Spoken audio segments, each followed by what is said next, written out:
रजत ने कर दिया जिगर को एक्सपोज। जी हाँ दोस्तों, और सभी ने मार मार के चांटे कर दिया, बुरा हाल हो गया, जिगर अब अरेस्ट। जी हाँ दोस्तों, पर ये सब होता कैसे हम आपको बताते हैं। जहाँ फाइनली जिगर का भांडा सबके सामने फोड़ दिया है रजत ने। जहाँ एक तरफ रजत ये बातें करते हुए सुन लेता है जिगर को वापसी से कि वो उसे धमका रहा है और कहता है कि तुमने अगर किसी से बात करने की कोशिश की तो मैं तुम्हें और तुम्हारी माँ को गायब कर दूंगा। जहाँ पर अब रजत उसे गुस्सा आता है और बोलता है कि मैं तुझे भी एक्सपोज कर दूंगा। तो वहीं अब रजत बोलता है नहीं, अगर मैंने इसके सामने बोला तो ये फिर से कोई कहानी बना देगा और मुझे ही उल्टा फंसा देगा और बोलेगा कि मैंने सभी के चक्कर में ये सब किया है, सभी की बातों में आके। तो वहीं दूसरी तरफ अब जहाँ घर पे आशिका लेके आ जाती है जज साहिबा को, तो वहीं जब जज साहिबा बोलती है रजत से कि अपनी बीवी को बुलाओ, तो वहीं दूसरी तरफ अब रजत तो डर जाता है। तो उतने में ही सवी आ जाती है पीछे से, जहाँ पर अब सवी आके कहती है कि क्या आपने बताया नहीं रजत कि आज जज आने वाली हैं रिव्यू के लिए। जहाँ पर कोई बात नहीं, अगर आ गई तो आ गई, ऐसे तो रिव्यू 6 महीने बाद होने वाला था ना।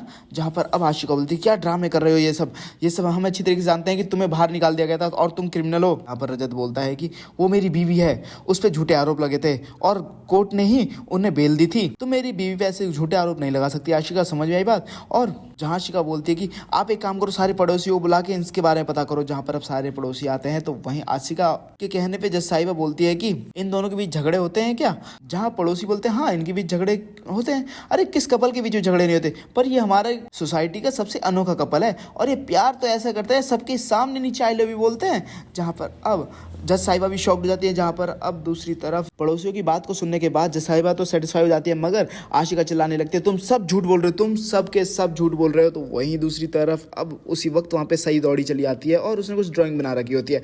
जहाँ पर अब वो परी मम्मा को बोलती है कि परी मम्मा देखो मैंने क्या बनाया। जहाँ पर अब जज साहिबा को देख के सही तो डर जाती है और कहती है क्या हुआ बेटा, तुम डर क्यों रही हो।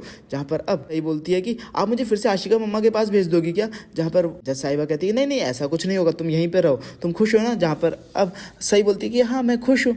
तो दूसरी तरफ जब जज चली जाती है तो उसके बाद तारा गुस्सा करने लगती है। तो अब रजत बोलता है जिगर से कि तुम समझाओ ना जिगर तारा को, कभी कभी अपने फायदे के लिए झूठ बोलना पड़ता है। ये टोन तो था जिगर के लिए, मगर जिगर बोलता है कि अब हम यहाँ से जाने वाले हैं। जहाँ पर अब जिगर बहुत ज्यादा गुस्सा करता है, अपना फोन फेंक के मारता है और कहता है कि अच्छा खासा मैंने सभी की इतनी बुरी इमेज बनाई थी और अब आशिका ने एंट्री करके उसकी फिर से महानता वाली इमेज बना दी। जहाँ रजत जाता है तो उसका फोन नीचे पड़ा देखता है, तो उसके बाद वो उसके पास सेम मॉडल होता है और वो फोन वहां पे जाके डाल देता है और जिगर का फोन ले जाकर अब बात करेगा वो तापसी से। जहाँ पर अब तापसी का सच जानने के बाद सब लोगों के सामने जिगर का सच बताएगा। तो वहीं दूसरी तरफ अब सभी जोर जोर से चांटे मारेगी और बोलेगी कि ये मेरे ऊपर हाथ डालने के लिए, ये तापसी की इज्जत से खिलवाड़ करने के लिए, ये तारा को धोखा देने के लिए, निया को धोखा देने के लिए। जहाँ पर अब इतने सारे चांटे मारने के बाद रजत तो अरेस्ट करवा देता है जिगर को। तो वहीं दूसरी तरफ जिगर जाते जाते तारा से कह देता है कि तारा किसी पे भरोसा मत करना, तारा किसी पे भरोसा मत करना, सब झूठ बोल रहे हैं।